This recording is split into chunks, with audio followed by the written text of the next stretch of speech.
Hello friends, प्रज्ञा smart classes में आप लोगों का स्वागत है।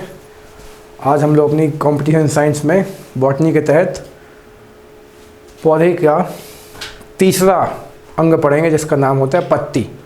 हम लोगों को ये एक बात छोटी सी ये पता होनी चाहिए कि एक पौधे के पास मुख्य रूप से केवल 3 ही आकारिकी या फिर मॉर्फोलॉजी होती हैं। सबसे बड़ी चीज़ होती है उसके पास ये जड़, ठीक, इस प्रकार से। नंबर 2 पे क्या होती है तो आप बोलेंगे तना, और तने के बाद क्या निकलेंगे उसके अंदर पत्तियाँ, और पत्तियों से ही फूल, और फूल से ही क्या बनते हैं, सामान्यतः फल बनते हैं। मतलब मेन चीज़ तो आपको ये याद रखना है, पत्तियों का ही रूपांतरण फूल होते हैं, चाहे कांटे की बात करो आप आगे जाके, और साथ में फल, तो पत्ती से ही फूल, फल, कांटे सब वगैरह बनते हैं। ठीक है, तो आज हम लोग पत्ती के बारे में थोड़ा सा अध्ययन करने वाले हैं यहाँ पे। तो पत्तियाँ क्या होती हैं, मुख्यतः पत्तियों का रंग कैसा होता है, हरा होता है। किसके कारण होता है तो आप बोलेंगे सर क्लोरोफिल की उपस्थिति के कारण होता है। ठीक है, तो पत्तियों का रंग हरा होता है क्लोरोफिल की उपस्थिति के कारण। क्लोरोफिल का मेन घटक क्या है तो आप लोगों को पता है मैग्नीशियम है। ठीक, ये भी क्वेश्चन बहुत बनता है एग्जाम में। तो क्लोरोफिल के अंदर मेन रूप से क्या होता है, मैग्नीशियम होता है। ठीक है, और आगे चलते हैं। पत्तियों का मेन काम क्या होता है तो क्लोरोफिल की सहायता से, भले हमने लिखा है लेकिन हम ऐड कर रहे हैं, क्लोरोफिल की सहायता से प्रकाश, सूर्य के प्रकाश की उपस्थिति में कार्बन डाइऑक्साइड की सहायता से या कार्बन डाइऑक्साइड के द्वारा प्रकाश संश्लेषण की क्रिया के द्वारा भोजन बनाना होता है। ठीक है, पत्तियों का मेन काम क्या होता है, प्रकाश संश्लेषण करना और भोजन बनाना। और हम लोग पीछे पढ़ चुके हैं, जब हम लोग कोशिका के विभिन्न अंग पढ़ रहे थे तो पत्तियों के पास क्लोरोफिल था, और क्लोरोफिल को ही हम लोग अपने मतलब पौधे का क्या कहते हैं, रसोई घर कहते हैं। तो ये चीज़ आपको याद रखनी है कि पौधे जो होते हैं सूर्य के प्रकाश की उपस्थिति में पानी और कार्बन डाइऑक्साइड के साथ क्लोरोफिल के द्वारा क्या बनाते हैं, भोजन बनाते हैं, प्रकाश संश्लेषण की क्रिया पूरी करके। तो हमने पीछे जैसे कि आपको बताया कि पत्तियों का रूपांतरण ही क्या होता है, पुष्प होता है। तो पत्तियों से ही पुष्प बनेंगे, फ्लावर्स बनेंगे। तो फ्लावर्स के बारे में मैंने आपको क्या बोलना है, जिस प्रकार से पीछे आपको याद रखना है कि जो हमारी पत्ती थी, पत्ती एक पोषक अंग है, तो उसी प्रकार से पुष्प जो है क्या होगा, जनन अंग। It is a reproduction organ of अपना प्लांट। ठीक है, तो यह पौधे का जनन अंग है। पुष्प में क्या होता है तो जनन अंग के रूप में इसमें क्या क्या होता है, पुष्प के मुख्य रूप से कौन कौन सी आकारिकी मॉर्फोलॉजी पाई जाएंगी। तो सबसे बाहर क्या पाया जाएगा तो बाह्य दलपुंज, उसके अंदर क्या पाया जाएगा, दलपुंज, उसके अंदर क्या पाया जाएगा तो पुमंग। ठीक है, और उसके भी अंदर क्या पाया जाएगा तो आप बोलेंगे जाएंगे। तो मुख्य रूप से पुष्प के 4 भाग पढ़ने हम लोग कॉम्पिटिशन एग्जाम में, जिसमें सबसे बाहर, ठीक है, जिसमें सबसे बाहर ये हो जाएगा हम लोगों का क्या, बाह्य दलपुंज।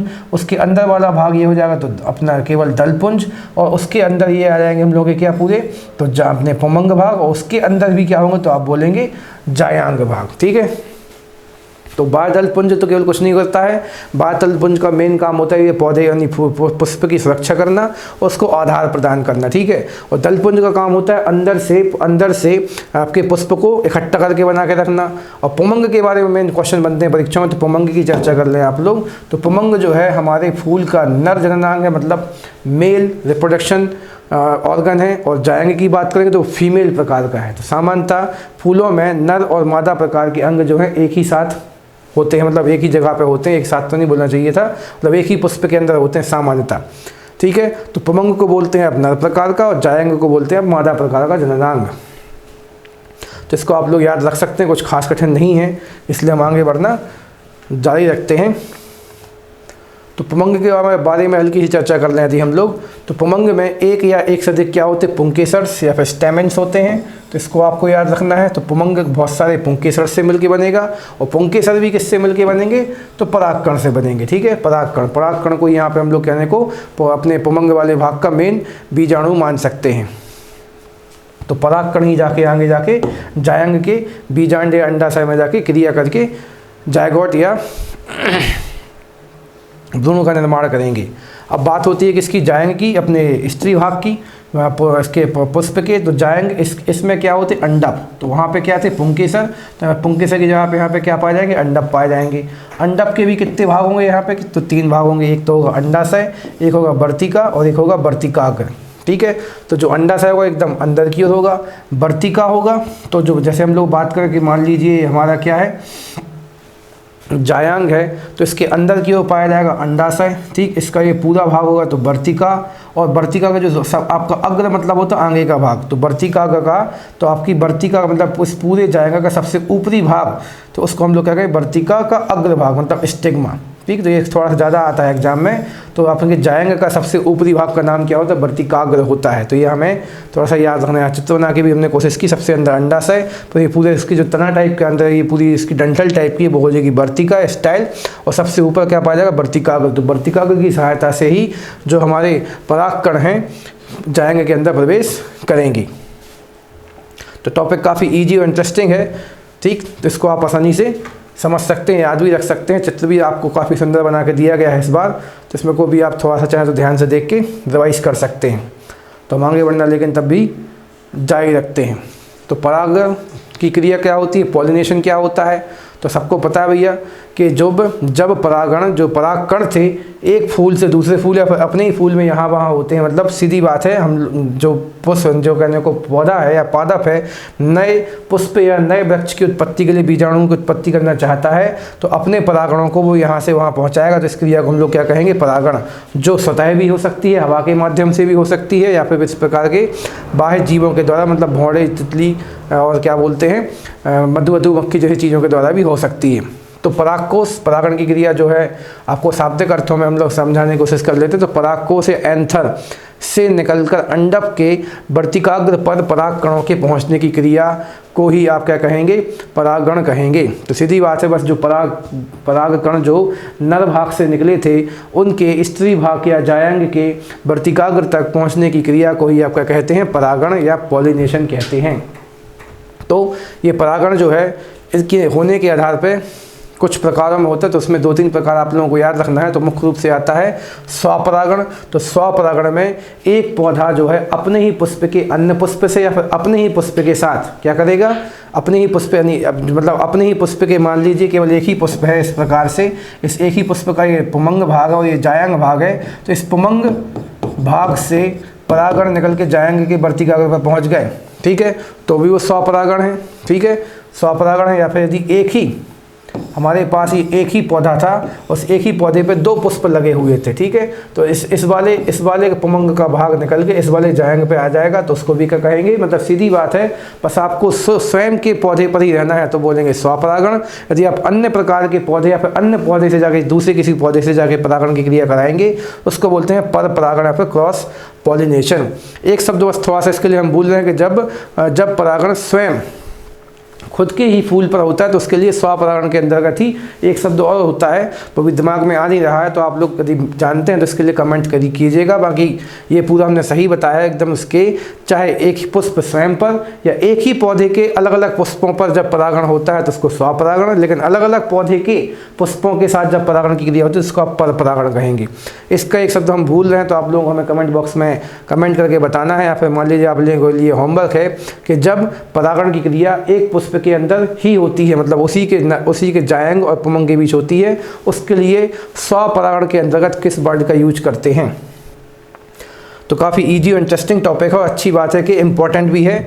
इतना सा छोटा सा टॉपिक पढ़ने के बाद आप लोगों को यहाँ से क्वेश्चन बनने के चांस थोड़े से ज़्यादा दिखेंगे। तो भैया जो पीछे हम लोग परागण कर रहे थे तो परागण वगैरह में जो पुमंग जायांग मिल रहे थे उनकी मेन इच्छा क्या थी भैया कि आप भैया नया बीज या नया फूल बना के दें। तो इस क्रिया को ही हम लोग कहते हैं निषेचन या फर्टिलाइजेशन। तो फर्टिलाइजेशन का अर्थ क्या होता है, तो इसकी परिभाषा थोड़ी सी टफ लगती है पढ़ने में, एक बार पढ़ के सुना देते हैं कि पराग नली बीजांड में प्रवेश करके बीजांड गाय को भेजती हुई भ्रूणकोश तक पहुँचती है और परागणों को वहाँ छोड़ देती है। इसके बाद एक नर युग्मक एक अंड कोशिका के से संयोजन करता है, इसे निषेचन कहते हैं। तो इतना कुछ खास हम लोगों को याद नहीं रखना आपको, तो बस अपनी कॉम्पिटिटिव एग्जाम में क्या ध्यान देना है कि मान लीजिए हमारे कौन है मतलब पुमंग भाग है, पुमंग भाग से परागकण निकलेंगे और परागकणों का निकल के यहाँ से वर्तिकाग्र से होते हुए वर्तिका से भी होते हुए अंडाशय तक पहुँच जाना और वहाँ पर जाके अंडकों से मेल कर लेना, ठीक है। अंडाशय से मेल करने के बाद सीधी बात है कि बस इन परागकणों का इन अंडपनी अपने बीजाणुओं से मेल करने के बाद जो नर और अपने मादा भाग के मेल से जो युग्मनज या फिर जायगोट बनेगा, उस पूरी बनने की क्रिया को हम लोग एक शब्द में क्या कह देंगे, निषेचन या फर्टिलाइजेशन कह देंगे, ठीक है। तो पीछे हम लोग मिला रहे थे, इस पूरी क्रिया को एक शब्द में क्या कहेंगे, निषेचन या फर्टिलाइजेशन कहेंगे, जिसमें जो परागकण हैं वो इस चीज़ को छेदते हुए कहाँ तक पहुँच जाएंगे, अंदर तक पहुँच जाएंगे। तो युग्मनज बनने या जायगोट बनने की क्रिया को ही हम लोग निषेचन या फर्टिलाइजेशन कहेंगे यहाँ पे। तो आगे बढ़ना हम जारी रखते हैं। तो फूल से ही अब फल बनेंगे, तो उसी में हम लोगों को याद रखना है एक अनिषेक फलन या फिर पार्थेनोकार्पी। तो कुछ पौधों में बिना निषेचन ही, मतलब बिना निषेचन का अर्थ क्या है कि जायांग भाग से प्रमुख भाग का कई बार मेल ही नहीं हो पाता, फिर वो चीज़ उसके अंदर तक ही नहीं जा पाती। तो बिना निषेचन के ही अंडाशय से क्या बन जाते हैं, फल बन जाते हैं। इस प्रकार बिना निषेचन हुए फल विकास को हम लोग अनिषेक फलन कहेंगे। साफ लिखा भैया आप लोग यहाँ पर देख सकते हैं, अनिषेक मतलब बिना निषेचन के या बिना निषेक के, निषेक का मतलब निषेचन के अनिषेक फलन कहेंगे। तो साधारणतः इस प्रकार के फल जो होते हैं कैसे होते हैं, बीज रहित होते हैं। ठीक है, इस प्रकार के फल कैसे होते हैं, बीज रहित होते हैं। ऐसे फलों में मुख्यतः कौन कौन आते हैं, तो आप बोलेंगे सर केला आता है, पपीता आ जाता है, कब ठीक है, कभी कभी जब ऐसा हो जाता है तब होगा, है ना, हमेशा नहीं होना होगा। तो केला, पपीता, नारंगी, अंगूर और अनानास, ये सब जो फल हैं अनिषेक फल के उदाहरण भी बन जाते हैं। कब, जब ये बिना निषेचन के अपने फूल से फल का विकास कर लेते हैं। इसको थोड़ा सा आप लोगों को याद रखना है और आगे चलते हैं। इसका तो नाम से ही काम निकाल लेंगे आप लोग। तो फल का निर्माण की बात करें तो फल का निर्माण जो है अंडाशय से होता है। ठीक है, फल का निर्माण किससे होता है, तो अंडाशय से, ओवरी से होता है। इसको थोड़ा सा आप लोगों को याद रखना, इंपॉर्टेंट फैक्ट है। संपूर्ण फलों को यदि आप थोड़ा सा अपने व्यवहार की आधार पर बांटें तो तीन भागों में बांटा जा सकता है। तो नंबर 1 पे आते हैं कौन हम लोगों के, सरल फल। ठीक है, इन सरल फलों में कौन आएंगे, तो अमरूद और केला। इसका कोई खास तरीका नहीं है कि सरल फल का मतलब जो आसानी से ऐसे ही हो जाएंगे, ऐसे मान लेते हैं हम लोग। तो अमरूद और केला। फिर पुंज फल जो गुच्छों में होंगे कहने को, ठीक है, पुंज फल जिसमें गुच्छे टाइप के पाए जाएंगे, तो आप बोलेंगे स्ट्रॉबेरी और रसभरी सामान्यतः मौसम्मी को बोलते हैं। ठीक है, संग्रथित यानी साग्रंथित फल, कंपोजिट फ्रूट जिसमें बड़े बड़े फल आएंगे मुख्य रूप से, तो कटहल और सहतूत। ठीक है, तो इनको हम लोगों को थोड़ा सा याद रखना, बाकी उतना खास इंपॉर्टेंट नहीं है। कभी कभी यदि आ जाता है सरल फल बस आएगा, तो सरल फल में मुख्य रूप से आपको केला और अमरूद याद रखना। जो सस्ते फल होते हैं तो हमने सरल में रख दिए हैं, जो थोड़े से महंगे फल हैं तो हमने कहाँ रख दिए, पुंज फल में। और जो फल तो है लेकिन सामान्यतः उनको हम लोग फल के रूप में नहीं, सब्जी के रूप में खाते हैं, उनको संगठित फल में हमने याद करके का तुक्का बना रखा है। और आगे चलते हैं। कुछ फलों के निर्माण में बाह्य दलपुंज और पुष्पासन आदि भाग लेते हैं। ऐसे फलों को हम लोग क्या कह देंगे, असत्य फल कहेंगे। तो अभी पीछे जैसे कि हम लोगों ने पढ़ा है कि फल का निर्माण मुख्यतः किससे होता है, अंडाशय से। लेकिन अंडाशय के अलावा या फिर अंडाशय की जगह पर जब बाह्य दलपुंज और पुष्पासन ये सब भाग लेने को आ जाएंगे, तो ऐसे फलों को हम लोग असत्य फल या फिर फॉल्स फ्रूट कहेंगे। इसमें मुख्य रूप से एग्जाम्पल होता है हम लोगों का कौन सा, सेब। आपको मैंने याद रख के चलना है, सेब जो होता है उसका विकास किससे होता है, तो आप बोलेंगे पुष्पासन से। उसके अलावा कटहल भी फेमस है, क्योंकि सेब से क्वेश्चन ज़्यादा बनता है, क्योंकि ईट Apple a day and keep disease away, ऐसा कुछ डायलॉग हमने कुछ दिन पहले ही बोला था। तो आज फिर से बोल के आप लोगों को सेब की इंपॉर्टेंस ही बता रहे हैं हम। तो यहाँ पे आप लोगों को सरल फल, संग्रंथित फल और अपना पुंज फल वगैरह के बारे में याद रखना है, और साथ में आपको असत्य फल की भी जानकारी याद रखना है। तो टॉपिक काफ़ी इम्पोर्टेंट है लेकिन सरल भी है, इसलिए मोमेंटम बना के रखते हैं और आगे बढ़ते हैं। तो कुछ फल और उसके खाने योग्य भागों की चर्चा कर लें हम लोग अब यहाँ पे। ठीक है, कि किस फल का हम लोग कौन सा भाग खाते हैं, या फिर किस फल से, यानी किसी फल का मतलब विकास पुष्प के कौन से भाग से होता है, सभी आप समझ सकते हैं साथ साथ में। ठीक है, तो यदि नंबर 1 के इस फल की बात करें, सेब, तो भी पीछे बताया हमने सेब का भैया, सेब का जो मुख्यतः भाग होता है उसका विकास उसके पुष्पासन से होता है, उसी को हम लोग खाना पसंद करते हैं। ठीक, तो पुष्पासन खाते हैं हम लोग उसका। नाशपाती की बात करें, नाशपाती भी सेब के जैसा ही होता है लगभग, तो उसका भी कौन सा भाग खाया जाता है, तो आप बोलेंगे फिर से पुष्पासन ही खाएंगे। ठीक है, आम की बात करें तो आम का हम लोग छिलका थोड़ा सा कम खाते हैं, बाकी खाने को खा भी सकते हैं, बाकी उसके बीच का हम लोग भी उसका जो जूसी भाग है वो खाते हैं, तो उसको जूसी भाग को हम लोग बोलेंगे मध्य में है। ठीक है, गुठली के बाहर और छिलके के अंदर मतलब मध्य में, तो मध्य फल भित्ति हम लोग उसकी खा लेते हैं। अमरूद की बात करें तो अमरूद में भैया हम लोग उसकी बीजे भी नहीं छोड़ते, अंदर का गूदा भी खा लेते, छिलका तो कई बार खा ही लेते हैं, हमेशा ही खा लेते हैं। तो उसमें भी आप लोग मध्य फल भित्ति और बीजांडसन, जिस भी फल का हम लोग अंदर का जो मेन कहने को जूसी एरिया यदि खाएंगे तो उसको हम लोग बोलेंगे मध्य फल भित्ति, और जिसके बीज भी खा लेंगे तो उसको बोलेंगे बीजांडसन। और आगे चलते हैं अंगूर की बात करें तो अंगूर में सामान्यतः बीज बहुत कम होते हैं, बाकी होते भी हैं, ये बात हम स्वीकार करते हैं। तो अंगूर में फल भित्ति और बीजांडसन इसके भी खा लिए जाते हैं, ठीक है, तो इनको आपको थोड़ा सा याद रखना है। पपीते की बात करें इसका छिकला सामान्यतः नहीं खाते, तो हम लोग इसकी केवल मध्य फल भित्ति ही खाते हैं। नारियल की बात करें, नारियल के हम लोग जो वो मोस्टली वाइड पोर्शन जो यूज करते हैं खाते हैं, तो वो उसका क्या होता है, तो आप बोलेंगे भ्रूणपोष होता है, ठीक है, भ्रूणपोष होता है। टमाटर की बात करें, टमाटर में भी हम लोग क्या करते हैं, उसका पूरा अंदर का बीज, उसके अंदर के पूरे बीज वगैरह, उसका पूरा जूसी एरिया सब कुछ हम लोग खा डालते हैं। तो टमाटर की मध्य फल भित्ति और बीजांडसन इन दोनों का हम लोग सेवन कर लेते हैं। केले की बात करें तो केले का हम लोग मध्य भाग भी खा लेते हैं, और उसके अंदर का जो बीज वाला भाग होता है वो उसको बोलते हैं अंतःभित्ति, जो कि सामान्यतः कभी कभी जब पका हुआ हल्का सा मतलब ज़्यादा पका हुआ केला देखेंगे तो उसके अंदर इस प्रकार से जो कलियाँ होती हैं, ठीक है, कलियों का चमन नहीं खिलना है यहाँ पर, तो कलियाँ जो होती कलियों पे यहाँ पे हल्के हल्के से बीज टाइप के चिपके होते हैं, तो उन्हीं को हम लोग कह देते हैं यहाँ पे अंतःभित्ति कहेंगे, ठीक है। तो केले का वो वाला भाग भी खा लिया जाता है। गेहूं की बात करें तो गेहूं का हम लोग भ्रूणपोष और भ्रूण दोनों चीज़ें खा लेंगे। तो गेहूं जो है खुद अपने आप में बीज है, ठीक है, तो बीज किस से मिलके बनते हैं, तो आप बोलेंगे सर भ्रूणपोष और भ्रूण मतलब बीज का छिलका और बीज के अंदर का भाग, तो भ्रूणपोष यानी भ्रूण, पोष मतलब छिलका और भ्रूण, ठीक। तो गेहूँ का आप भ्रूण और भ्रूणपोष खाएंगे, तो गेहूँ खुद एक बीज है, ये आपको याद रखना है। फिर काजू की बात करें तो काजू में आप उसका ऊपर का बीज पत्र भी खाएंगे, उसका पुष्प व्रंत भी खा सकते हैं, बाकी मोस्टली हम लोग क्या खाते हैं, उसका बीज पत्र खाते हैं। लीची का हम लोग कौन सा भाग खाते हैं, तो एरल। अब आप पूछेंगे सर एरल क्या होता है, तो एरल जो होता है इसी को हिंदी में क्या कहते हैं, हमारे ख्याल से पुष्पासन कहते हैं, थोड़ा सा डाउट आ रहा है, बाकी हमने यही पढ़ रखा है, उसको हिंदी में क्या कहते हैं, पुष्पासन भी कहते हैं। तो लीची का हम लोग पुष्पासन खाते हैं। चने की बात करें, चने का छिलका भी खाते हैं, अंदर का भ्रूण भी खा डालते हैं, चना खुद अपने बीज है, तो जिसके आप बीज खाओगे तो हमें बीजांड मतलब खासकर जो हम लोगों के अनाज टाइप की चीज़ें उनके बीजों को हम लोग बीजांडसन वर्ड यूज ना करके क्या यूज कर रहे हैं, यहाँ पे बीज पत्र या भ्रूण शब्द यूज कर रहे हैं। मूंगफली की बात करें तो मूंगफली का दाना नहीं है, तब भी हम सबको सब कुछ आना चाहिए। तो मूंगफली की बात करें तो बीज पत्र और फिर से इसका भ्रूण खा लेंगे। सहतूत मुख्यतः इसका यूज हम लोग अपने लोकल एरियाज़ में कम करते हैं, बाकी सहतूत का रसीले दलपुंज, ठीक है, सहतूत जो हल्का सा मौसमी जैसा होगा, रसीला परिदलपुंज उसका यूज कर लिया है। सहतूत जो है कटहल जैसा फल होता है, मौसमी गलत बोले हैं पीछे, ठीक है, तो रसीले इसका थोड़ा सा लिबलिबा टाइप का भाग जो होता है परिदलपुंज उसको खा लिया जाता है, और सेम भाग कटहल का होगा, तो कटहल का हम लोग परिदलपुंज और बीज भी खाते हैं।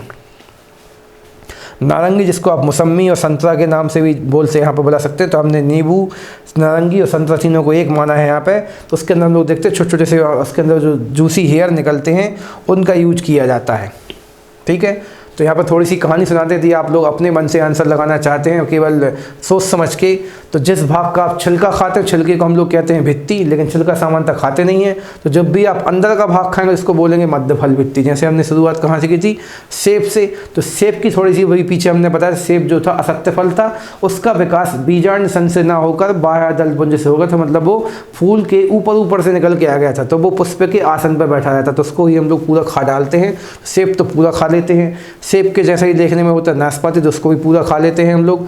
आम की बात करें तो आम का छिलका सामान्यतः नहीं खाते हैं, ठीक है, और गुठली भी नहीं खाते, मतलब बीज भी नहीं खाते, उसके अंदर का केवल जूसी एरिया खाते हैं हम लोग, तो उसको बोलेंगे मध्य फल भित्ति, ठीक है। अमरूद का हम लोग भैया फल भित्ति मतलब अंदर का पूरा भी छिकला भी खा लेंगे, और पूरे बीजांडसन मतलब जहाँ पे बीज रखें सब कुछ खा डालेंगे, ठीक है, तो उसको हम लोग फल भित्ति प्लस, तो फल भित्ति का मतलब छिकला है, ठीक है, तो छिकला भी खा लेंगे और साथ में छिकला हमारे यहाँ बोलते हैं इसको छिलका बोलते हैं, छिलका भी खा लेते हैं और साथ में बीज भी खा लेते हैं। अंगूर की बात करें तो अंगूर की भी फल भित्ति मतलब छिलका भी खा लेंगे और साथ में पूरा अंदर तक का भाग भी खा डालेंगे। जिसका पूरा भाग खाएंगे उसको फल भित्ति प्लस बीजांडसन वर्ड यूज करना है हम लोगों को यहाँ पे। पपीते का सामान्य छिलका नहीं खाते, बस केवल अंदर का जूसी भाग या फिर गूदे वाला भाग खाते, उसको बोलते हैं मध्य फल भित्ति। मध्य मतलब बीजा और बाहर का छिलका हम लोग छोड़ेंगे। नारियल में भैया जो वाइट एरिया होता है वहीं पे उसका भ्रूण शब्द किसके लिए यूज करते हैं, बीजों के लिए, तो वहीं पे नारियल का बीज भी होता है, उसका भ्रूण और भ्रूणपोष। सामान्यतः भ्रूण तो नहीं खाते, बाकी भ्रूणपोष तो हम लोग वाइट वाला खा ही लेते हैं। और बाकी सब में मैंने आपको कहानी सुना दी है कि जिसका आप पूरा भाग खाएंगे उसका बीजांड से फलवृत्ति लगा दें। केला थोड़ा सा आपको नया लग रहा है देखने में, तो केले का मुख्यतः पूरा भाग हम लोग खाते हैं, और अंतः फलवृत्ति भी कई बार हमने अंतः फलवृत्ति को थोड़ा सा इस प्रकार से भी समझ सकते हैं कि केले का जो छिलका होता है उसके ऊपर का भाग तो हम लोग फेंकते हैं, लेकिन अंदर वाला भाग छील के हम लोग खा सकते हैं। फिर कई बार जब उसके कच्चे केले की बात करें तो कच्चे केले का हम लोग ऊपरी हरा भाग तो छील देंगे, लेकिन तब भी छिलके का बहुत सा भाग बच जाएगा, उसको बोलेंगे अंतःभित्ति, उसको खा डालेंगे। ठीक है, इनको आप याद रखें। थोड़ा सा ये वाला क्वेश्चन ज़्यादा है तो नारंगी मौसम्बी नींबू वाला तो हम लोग देखा है भैया, नींबू खासकर अपने संतरे की बात कर लें, उसी को नारंगी लिखा है यहाँ पे, तो उसके अंदर ऐसे प्रकार के छोटे छोटे से क्या निकलते हैं, जूसी बैग्स टाइप के निकलते हैं, जिसको हम लोग हिंदी में यहाँ पे जूसी हेयर लिखे हैं। ठीक, उन्हीं का यूज मुख्यतः खाने में होता है। ठीक है, बाकी चना ना गेहूँ तो हमने आपको बता दिया कि इनका भैया हम लोग ये सब बीज हैं, और इनके बीजों के हम लोग छिलके भी खाते हैं, तो बीज पत्र, और साथ में बीज को क्या बोलना है आपको, भ्रूण बोलना है, तो उसको भी खाते हैं। तो टॉपिक काफ़ी इजी इंटरेस्टिंग, इसको एक बार आप फिर से पूरा पढ़ लीजिएगा तो आप लोग देखेंगे इस वाले सेक्शन से मोस्टली क्वेश्चन आते हैं, और आप पे सारे के सारे बनने के चांस बन जाएंगे आसानी से। और तब भी यदि आपको कोई डाउट लगता है तो हमसे शेयर कीजिए, और जिसने कुछ छोड़ा है तो भी हमें बताइए, बाकी जो इंपॉर्टेंट है हमने सारा आपसे शेयर किया है, क्योंकि सिलेबस काफ़ी बड़ा है। अभी भी हम लोगों को मेन तो मानव शरीर जो सबसे ज़्यादा आता है हम लोग परीक्षा वो पढ़ना है, इसके बाद पूरी केमिस्ट्री छूटी हुई है, थोड़े से क्वेश्चन आप लोगों को अपने मन से कंप्यूटर और टेक्नोलॉजी से भी पढ़ने हैं।